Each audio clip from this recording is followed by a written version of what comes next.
Buenas tardes, hermanos y amigos. Bienvenidos a el devocional doctrinal. Antes de comenzar con el mensaje, por cierto, un pequeño mensaje, voy a interpretarles un himno.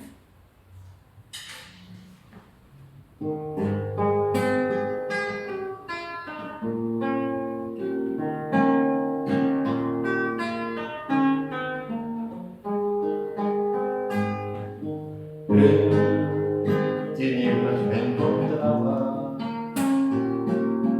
cuando Cristo vino a mí, rompió las cadenas que me ataban, dándome vida y libertad. Glorioso amor del príncipe de paz, amor que no lo puedo contener. El resto de mi vida cantaré un cántico inspirado al Rey Jesús mi amado, por ese tan glorioso amor.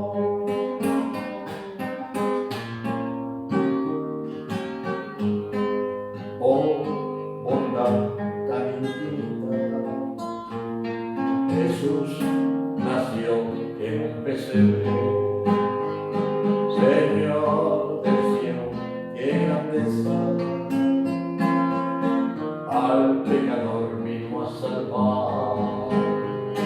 Glorioso amor del príncipe de paz, amor que no lo puedo contener. El resto de mi vida cantaré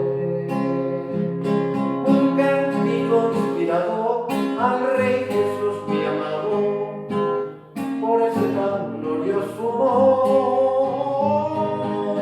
Un cántico inspirado al Rey Jesús mi amado, por ese tan glorioso amor. Por ese tan glorioso amor. Por ese tan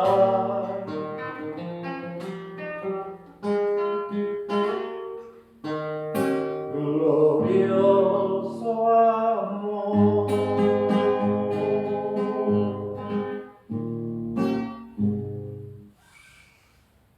Bueno, vamos a pedir la bendición a Dios, la bendición de Dios por el mensaje. Amado Dios y Padre Celestial, gracias, Señor, te damos, bendito Padre, porque me has dado la oportunidad, Señor, bendito Dios, de exponer tu palabra bendita, tu palabra, Señor, que siempre es un bálsamo para nuestras vidas, bendito Padre. Señor, también te ruego que libres mis labios del error, Señor amado Dios, y que bendigas este mensaje, Padre divino, en las personas que oyen tu palabra. En el nombre de nuestro Señor Jesucristo oramos y te damos las gracias. Amén. Amén. Atrás.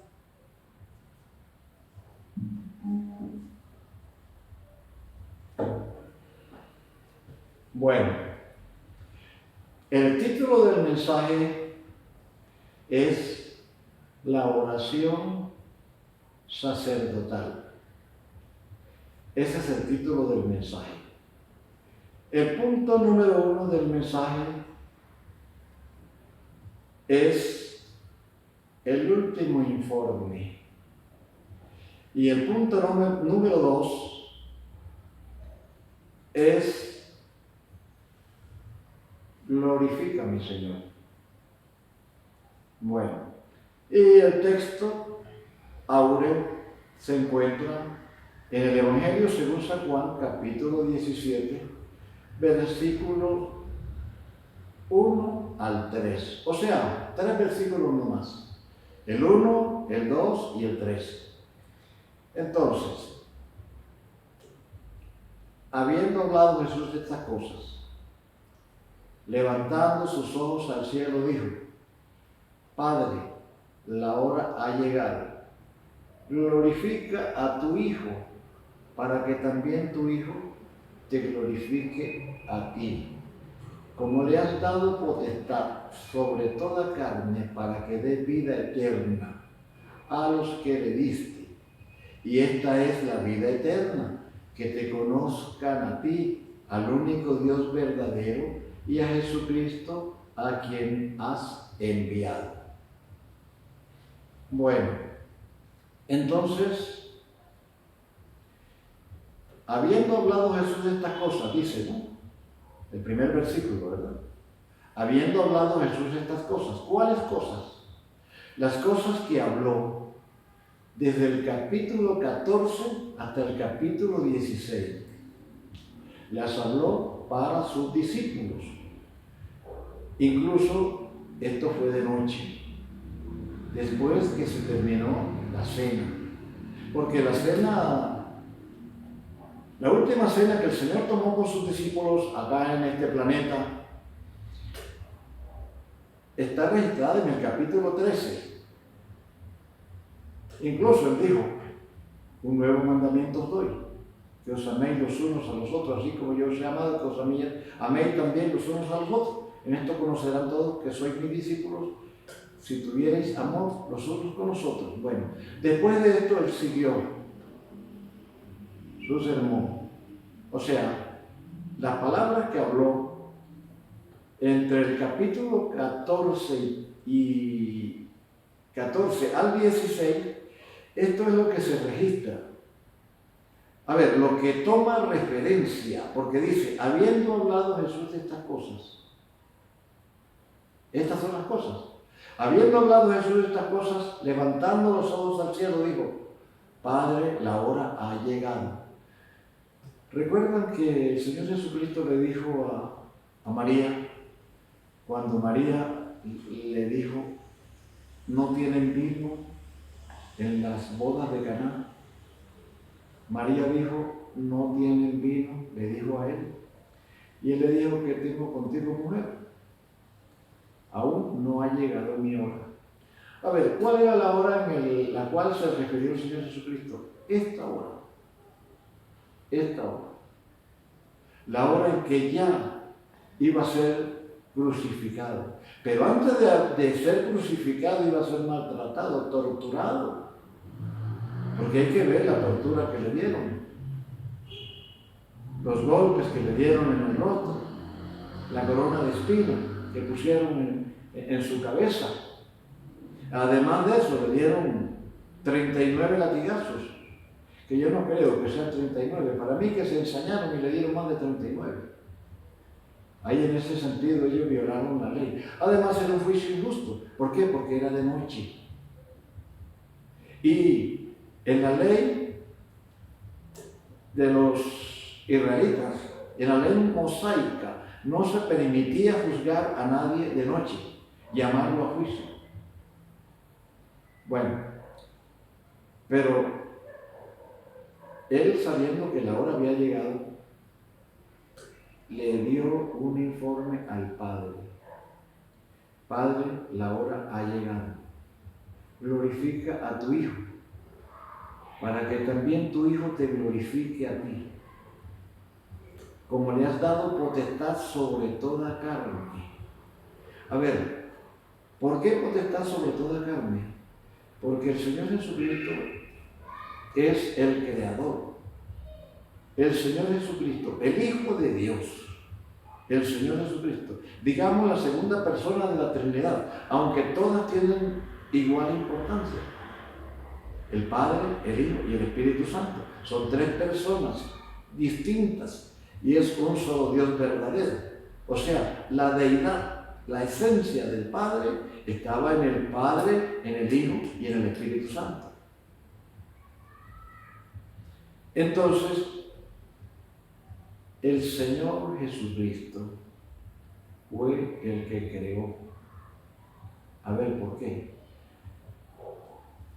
Partiendo desde Juan, devolviéndonos al capítulo 1. En el principio era el Verbo, y el Verbo era con Dios, y el Verbo era Dios. Este era en el principio. Todas las cosas por Él, a ver, ¿por quién? Por el Señor Jesucristo. Todas las cosas por Él fueron hechas, y sin Él nada de lo que ha sido hecho fue hecho. Como le ha dado potestad sobre toda carne, ahí está, ahí tenemos la potestad. ¿Por qué? Porque Dios, la esencia de Dios, la deidad de Dios, le dio autoridad a Jesucristo, el Hijo, para que crease el mundo. Por Él fueron hechas todas las cosas, como dicen. Y sin Él nada de lo que ha sido hecho fue hecho. En Él estaba la vida, y la vida era la luz de los hombres.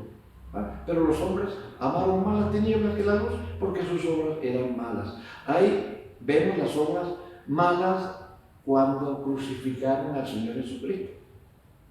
La obra de la persona que no tiene a Cristo en su corazón, que no ha recibido al Señor Jesucristo en su corazón, son obras malas. Bien lo dijo Isaías, que nuestras buenas obras son como trapos de inmundicia, como le ha dado potestad sobre toda carne, para que dé vida eterna.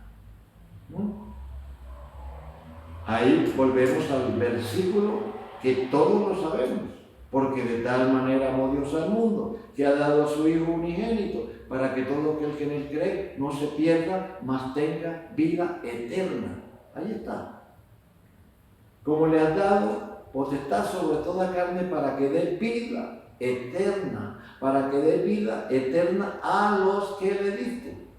Más adelante dice, tuyos eran y me los diste. O sea, nadie viene al Padre si no es por el Señor Jesucristo.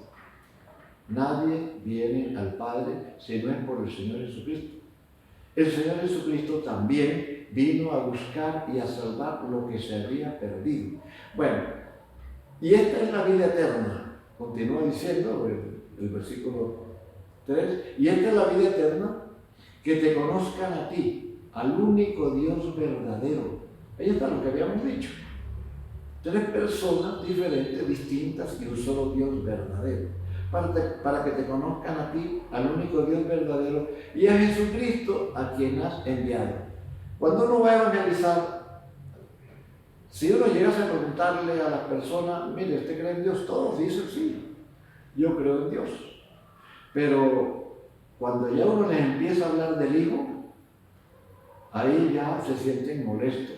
Cuando ya uno les empieza a hablar del Señor, Dios Hijo, no son 3 dioses. Hay que tener en cuenta que no son 3 dioses. Es un solo Dios verdadero. Dios Padre, Dios Hijo y Dios Espíritu Santo. No son 3 dioses, como algunas sectas dicen que nosotros creemos en 3 dioses. No. Bueno, entonces si el Señor Jesucristo le da vida eterna a lo que el Señor Dios le dio, entonces, en el Señor Jesucristo estaba la vida.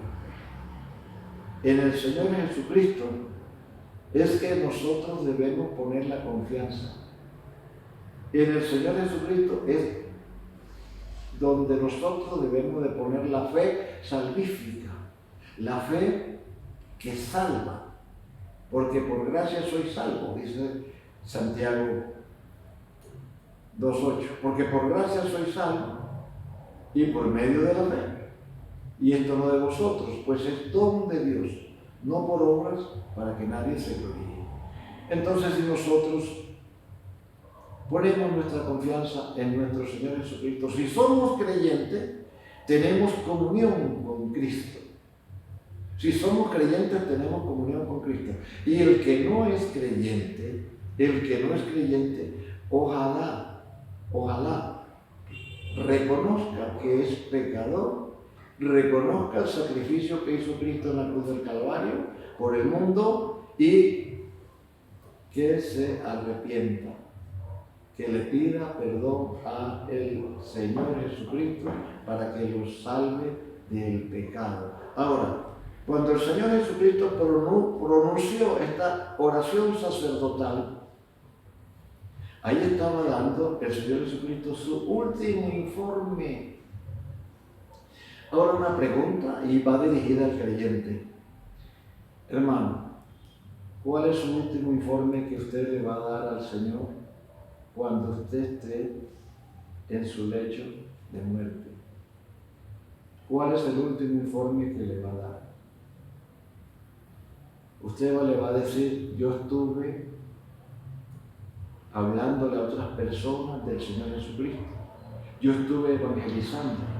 Yo estuve discipulando. Si esto es así, el Señor le dirá, venid, bendito de mi Padre. Sobre poco has sido fiel, sobre mucho te pondré. Entra en el gozo de tu Señor. Si su informe es ese, pero si no tiene un informe, el que tiene un buen informe, así como el apóstol Pablo también dijo, he acabado la obra. El Señor Jesucristo en el versículo 4 le dijo al Padre, yo te he glorificado en la tierra, he acabado la obra que me diste que hiciese. Glorifícame tú con aquella gloria que yo tuve antes. Bonita esa gloria que el Señor tenía antes de venir al mundo a morir por los pecadores. Pero ahora tiene una gloria mayor, porque ha redimido la humanidad. Lo que pasa es que la humanidad, muchos no han reconocido el sacrificio de Cristo, muchos no se han entregado al Señor Jesucristo, pero la persona que reconoce la redención del Señor Jesucristo es hijo de Dios. A los suyos vino y los suyos no le recibieron, mas a todos los que le recibieron, a los que creen en su nombre, les dio potestad de ser hechos hijos de Dios. Ojalá el que no conoce al Señor Jesucristo, como dije anteriormente, debe reconocer que es pecador, debe pedirle perdón al Señor y el Señor lo salva. El Señor entra en su corazón y tiene el señorío de Cristo en su corazón. Todo por la fe, como dije anteriormente, y por la gracia. Gracia, la palabra gracia es charis, proviene del griego. La palabra charis es un favor no merecido. Y el creyente, ojalá, pueda presentar su informe para que sea obra de plata, oro y de piedras preciosas. Pero si no tiene informe que presentar, sus obras serán de madera, heno y hojarasca. Quiera Dios ayudarnos y que el Señor les bendiga.